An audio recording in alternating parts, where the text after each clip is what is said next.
टीकाकरण को लेकर सरकार और विपक्ष के बीच लगातार घमासान जारी है। विपक्ष के आरोपों का कल सरकार की तरफ से जवाब दिया गया।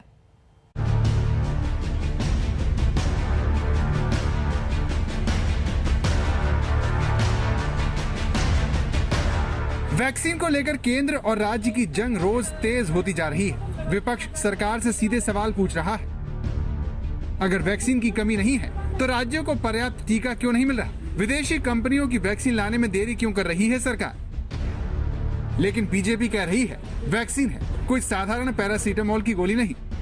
एक बात याद रखिए, ये वैक्सीन है, ये कोई ऑफ द शेल्फ अर्थात काउंटर में मिलने वाला कोई साधारण पैरासीटामोल की गोली या कोई साधारण दवाई नहीं है जो आप गए, आपने पेमेंट किया और आप ओवर द काउंटर उस मेडिसिन को उठाए और आप हिंदुस्तान आ गए।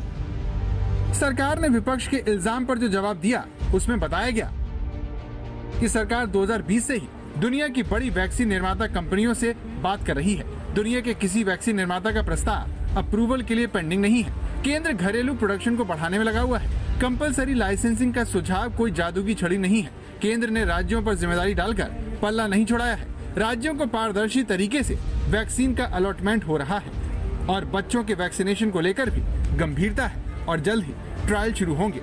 हम जो यहाँ फैलाने की कोशिश कई लोगों ने की कि centre has not approved vaccines available globally, कि वैश्विक स्तर पे जो वैक्सीन्स हैं उनको भारत की सरकार अप्रूव नहीं कर रही है और इस कारण से कहीं ना कहीं भारत में वैक्सीन की कमी रह रही है।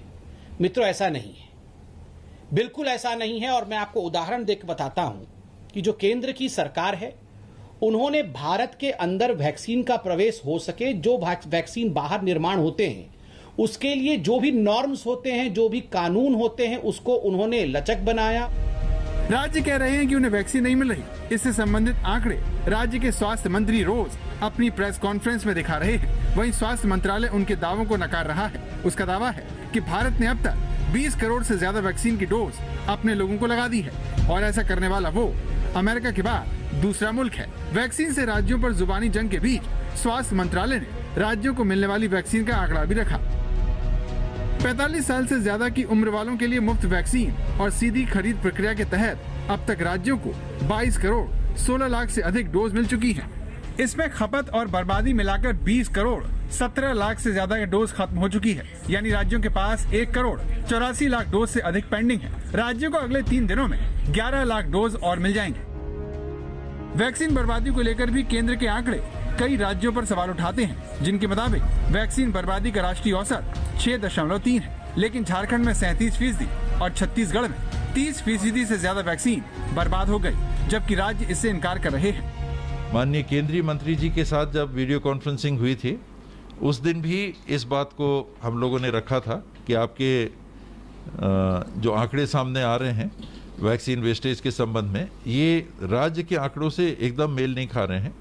दुर्भाग्य से अगर केंद्र सरकार के किसी कार्य प्रणाली में कोई आलोचना हो रही है या कोई सवाल पूछे जा रहे हैं तो अब वो पलटवार करके राजनीतिक समझिए कि उसका जवाब देना चाह रहे हैं कि अच्छा आप हमारे को ऐसा कर रहे हो तो देखो कांग्रेस के राज्यों में क्या हो रहा है। लेकिन वैक्सीन को लेकर ये जंग आरोप से राष्ट्रवाद तक जा पहुंची है।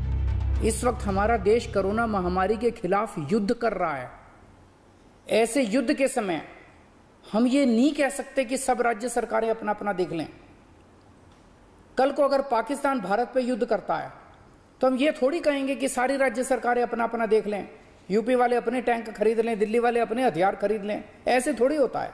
दुख तो इस विषय का है जब पाकिस्तान से युद्ध होता है, जब पाकिस्तान से वास्तविक रूप में लड़ाई होती है, सर्जिकल स्ट्राइक होती है, उस समय भी आप कहां बकसते हैं हमें, उस समय भी आप राजनीति करने से कहां चूकते हैं, उस समय भी आप सबूत मांगते हैं, उस समय भी आप सर्जिकल स्ट्राइक पर, एयर स्ट्राइक पर विश्वास नहीं करते हैं। और आज भी जब देश कोरोना से लड़ रहा है तो आप इस युद्ध में भी राजनीति ढूंढ रहे हैं। आप नहीं चाहते हैं कि इस युद्ध को हम जीतें। कोरोना महामारी के बीच जब केंद्र और राज्य पक्ष और विपक्ष को साथ मिलकर काम करना चाहिए, तब रोज नया विवाद खड़ा हो रहा है, जिसे सिर्फ वैक्सीन की मांग को पूरा करके ही खत्म किया जा सकता है। आज तक ब्यूरो। खबर जम्मू कश्मीर से, जहां पर आपको बता दें कि उधमपुर जिले के बट्टल बलिया औद्योगिक इलाके में कल रात भीषण आग लग गई। आग से अब तक किसी जिंदगी के नुकसान की खबर नहीं है। आग रात 12:30 बजे से 1 बजे के बीच लगी।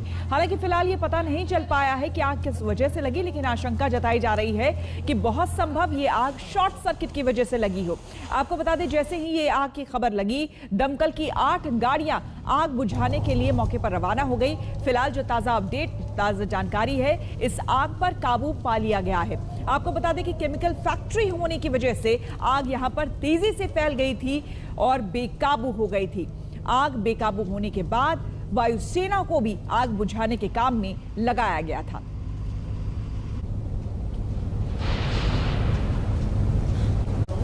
हम एयरपोर्ट से आए हैं, हमें कॉल दिया गया सिविल फायर ब्रिगेड से। का फैक्ट्री हम पिछले करीब 2 घंटे से यहाँ पर लगे हुए हैं। आग बहुत बड़ी है, इसके बारे में भी मतलब नहीं कहते हैं कितनी देर में बुझेगी, पर लोग लगातार लगे। कम से कम 10-12 गाड़ियाँ सिविल से भी आई हुई हैं और हमारी भी 3 गाड़ी हैं, 2 गाड़ी हमारी भी हैं। तो सब जो खूब जोर कोशिश कर रहे हैं। अब कब तक बुझेगी नहीं कह सकते।